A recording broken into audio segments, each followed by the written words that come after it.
بسم اللہ الرحمن الرحیم۔ صاحبزادہ نذیر سلطان کے حوالے سے ایک ڈاکومنٹری پیش کی جا رہی ہے۔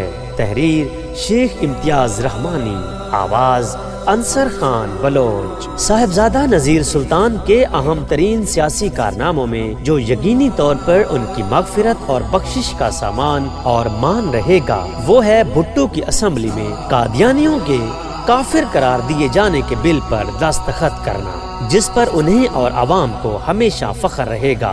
یہ ان کی سیاست کا طرز امتیاز ہے، ان کی شخصیت کا سحر، انداز گفتگو، منفرد مسکان اور موضوع سخن پر گرفت ان کے باکمال و باجمال پہلوؤں میں سے ایک ہے۔ معروف روحانی بزرگ سلطان العارفین حضرت سخی سلطان باہو کی تعلیمات کے فکری وارث اور تصوف باہو کی تشریح اور ترویج ان کی زندگی کا مقصد اور خاصہ رہا ہے۔ صاحبزادہ نذیر سلطان مالک کائنات ان کو کروٹ کروٹ جنت نصیب فرمائے۔ خان نجف عباس خان سیال، صاحبزادہ محمد محبوب سلطان، صاحبزادہ امیر سلطان، میاں آصف کاٹیا، غضنفر عباس قریشی، رانا شہباز احمد خان جیسی کامیاب کرنے بکھیرنے والا سیاست کا سورج دائی اجل کو ہمیشہ کے لیے لبیک کہہ چکا ہے۔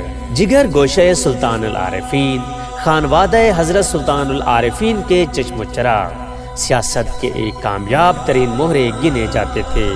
ہمیشہ تدبر، تحمل، برداشت کی سیاست کی اور زیرک سیاستدان کے طور پر ابھرے۔ 1970 میں خان نوازش علی خان سیال صاحبزادہ نذیر سلطان کو سیاست میں لے آئے اور آتے ہی لوگوں کے دلوں پر گھر کر گئے۔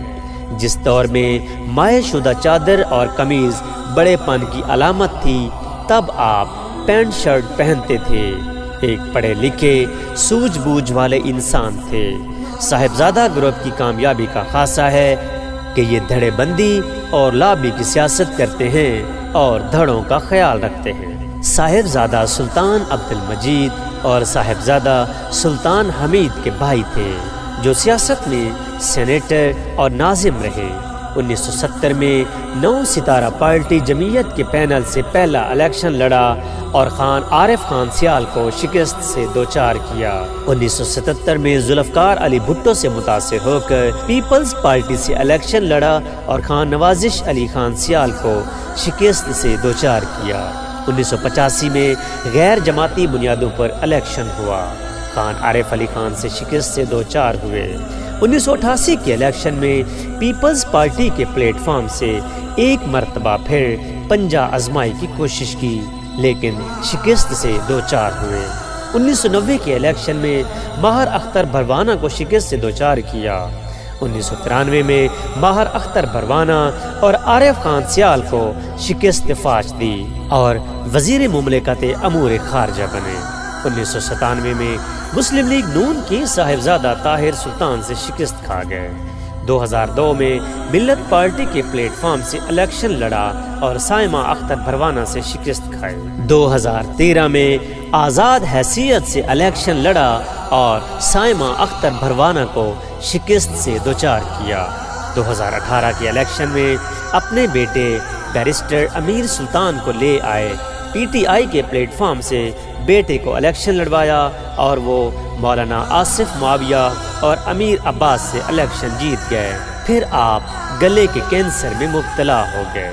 بے شک جنگ کی سیاست کا ایک عہد تمام ہوا اور جنگ ایک اعلیٰ پائے کے سیاستدان سے محروم ہوا۔ 6 دفعہ ممبر قومی اسمبلی رہے۔ جمعیت علماء پاکستان ٹریکٹر کے انتخابی نشان سے تیر اور پھر تیر سے ٹریکٹر اور آخری الیکشن مٹکے کے نشان پر لڑا۔ 70 کی دہائی سے 2022 تک مختلف جماعتوں اور پارٹیوں کا حصہ رہے، مگر جنگ میں نذیر سلطان کے نام کا سکہ ہی چلتا رہا۔ وقف لیگ اور ملت پارٹی کے ٹکٹ پر شکست بھی ان کے سیاسی قد کاٹ کو شکست نہ دے سکی۔ جنگ کی سیاست کے افق پہ یہ چمکتا سورج بالآخر 5 دسمبر کو غروب ہو گیا۔ جنگ سے ایک مدبر اور زیرک سیاستدان رخصت نہیں ہوا، بلکہ ایک عہد تمام ہوا ہے۔ سابق وفاقی سیکرٹری، سابق ضلع ناظم جنگ، صاحبزادہ سلطان حمید کے بھائی صاحبزادہ امیر سلطان MNA کے والد مکرم صاحبزادہ شہزاد سلطان ایڈیشنل IG پنجاب، صاحبزادہ شہریار سلطان ایڈیشنل چیف سیکرٹری، صاحبزادہ مقبول سلطان، صاحبزادہ محبوب سلطان، صاحبزادہ حبیب سلطان کے چچا، جنگ کے لیجنڈ سیاستدان صاحبزادہ نذیر سلطان مغفور و مرحوم کی رسم کل خوانی مورخہ 18 دسمبر 2022 کو دربار سلطان باہو میں منعقد کی جائے گی، جس میں پاکستان بھر سے اہم سیاسی، مذہبی، سول سوسائٹی کے افراد کی شرکت متوقع ہے۔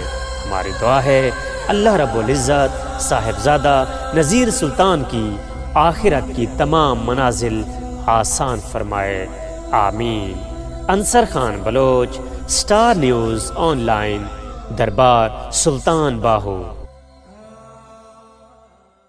سٹار نیوز کی ویڈیوز دیکھنے کے لیے ہمارا چینل سبسکرائب کیجئے، بیل کے آئیکن پر کلک کیجئے تاکہ آپ ہماری آنے والی تمام ویڈیوز سے باخبر رہ سکیں۔